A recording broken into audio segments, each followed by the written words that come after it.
Experience maximum 5 years. అలాంటి ఈవెంట్స్తో మీరు నిజంగా వరుసగా సక్సెస్ఫుల్ సినిమాలు చేయడం, సెలెక్టివ్గా చేయడం ఈజ్ గ్రేట్. బట్ ఎందుకు అంత చూజీగా అంత సెలెక్టివ్గా చేయకపోవడం కారణాలు ఏంటి? మెయిన్ రీజన్ ఏంటి అనుకుంటున్నారు అసలు?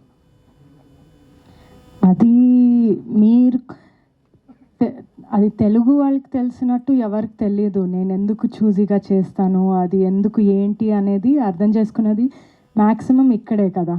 అందరికీ తెలుసు వై ఐఎమ్ చూజీ. అది ఎలా అంటే ఈవెన్ పెద్ద పెద్ద సినిమాలు వస్తే కూడా నాకు ఆ స్టోరీ ఉందంటే మాత్రమే నేను చేస్తా. నాకు నా మనసుకి అది ఒకటి మంచిగా అనిపించాలి, ఒక క్లాసీగా ఉండాలి, ఎలిగెంట్గా ఉండాలి. నాకు ఊరికే కమర్షియల్ రీజన్ కోసం నేను సినిమా అస్సలు చేయను, ఎప్పుడు చేయలేదు, ఇంకా చేయను నేను. సో ఆ కమర్షియల్ ఇది నాకు సెట్ అవ్వదు ఎక్కువ. చేశాను కాబట్టి అందులో కూడా నాకు ఒక రీజన్ ఉండాలి నేను ఎందుకు అక్కడ ఉన్నాను అనేది. సో అదొక పర్సనల్ సెన్సిబిలిటీ, పర్సనల్ చాయిస్. అది లైఫ్లో కూడా నేను అలాగే ఉంటా, అలాగే సినిమాలో కూడా ఉంటా.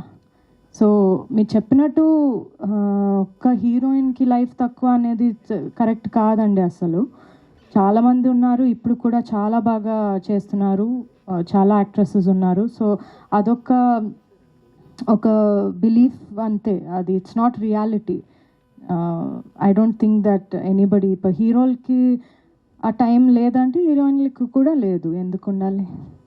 అలాగే మీరు చేసే సినిమాల్లో నందిని రెడ్డి గారి పాత్ర ఏ విధంగా ఉంటుంది? ఆవిడ చెప్పకుండా ఏ సినిమా మీరు ఒప్పుకోరంటారు, అది నిజమేనా? ఆవిడ అంటే స్టోరీ అంటే మామూలు ఆవిడతో డిస్కస్ చేస్తారు, ఏ సినిమా చేసే ముందు? అసలు ఎవరితో నేను డిస్కస్ చేయను, అసలు ఎవరితో చేయను. Okay sir. నిత్య మ్యామ్